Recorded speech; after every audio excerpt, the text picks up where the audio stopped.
How to actually forecast your revenue for a SaaS company? Well, what most people do is they take the average revenue per customer and multiply that amount with total number of customer to get their revenue. You need to understand this. If your revenue is wrong, your whole model could get wrong because most of the expenses are recorded and forecasted as a percentage of revenue. So if the revenue amount is wrong, then the whole model is built upon it. So the most important part of a financial model is revenue. So for a SaaS company, the revenue is divided into three streams. The first is new customers, the second is pipeline customers, and the third is existing customers. So we will discuss all of these three in this video and how you can build a proper schedule for our revenue. So let's start with a new customer. So new customer means that you are going to acquire these customers in the near future. So you will forecast them by identifying how much money that you are going to spend on marketing ads.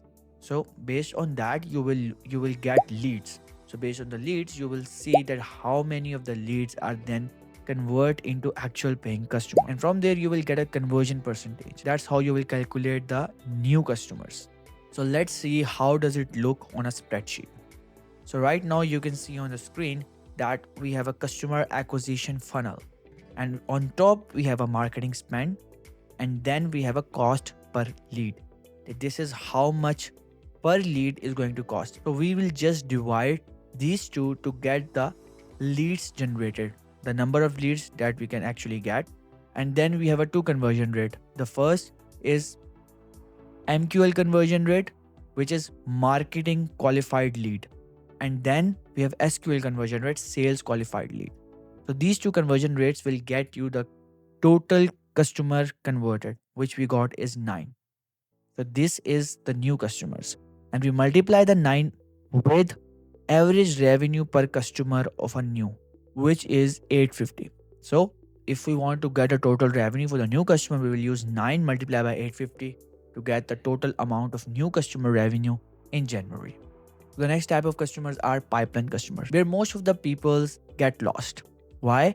Because they forgot about it. They don't remember that they do actually have customers in their pipeline who they are currently have a conversation with, which they forgot about. So you have to find out that what are the close likelihood of these customers, how much they are expected to pay you, and what's the closing date. So you multiply these three things and you will get the total amount that you can record for these pipeline customers also. And the third one is existing customers. So these are the customers that you are already getting money from. But how you can forecast them? Well, you have to take care of few things. The one thing is about net expansion. Net expansion is that you are going to upsell those customers.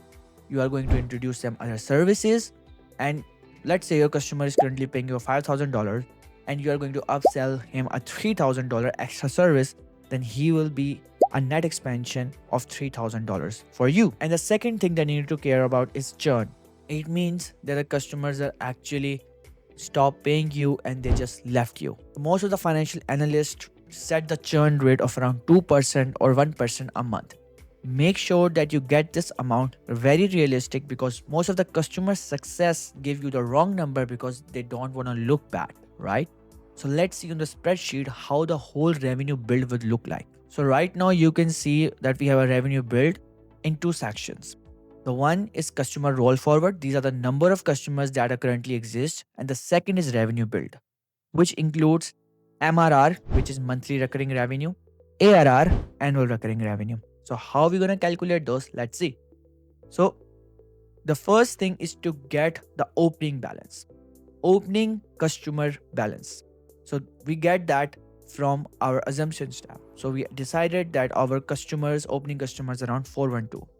And we go back and we add new customers. So new customer is being calculated based on what we have discussed earlier: marketing spend, cost per lead, and then the conversion percentages. And then churn customers. You will just use the percentage of churn that we have decided, which is right there, and multiply it with opening balance. So we will get the churn customers. And then after that, we will just sum opening plus new customer minus churn to get the closing balance. And this is for 1 month. You can just copy paste just each and everything and paste it till December. You will get your customers data for the whole year. So let's see how we are actually calculating the revenue for the customers. So let's see the same thing. We will multiply the number of customers with average revenue per customer for existing customer, which we have right here, 780. We will multiply opening balance with this and find out what is our percentage of net revenue expansion for existing customers.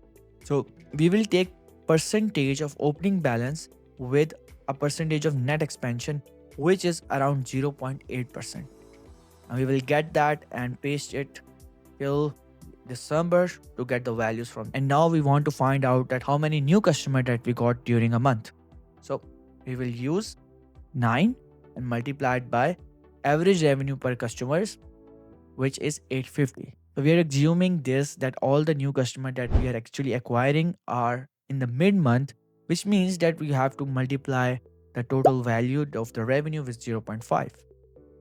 And then we can calculate a churn rate, which again is used as a mid-month convention, which is multiplying by 7 with average revenue per customer multiplied by 0.5, and then copy paste it till the end to get the value. And then we get our monthly recurring revenue. If we multiply that with monthly recurring revenue by 12, we will get annual recurring revenue. And this is a very important metric in a SaaS industry. So make sure you understand all these 3 revenue streams for your business, and good luck building a revenue waterfall or revenue schedule for your financial model. Let's see you in the next video.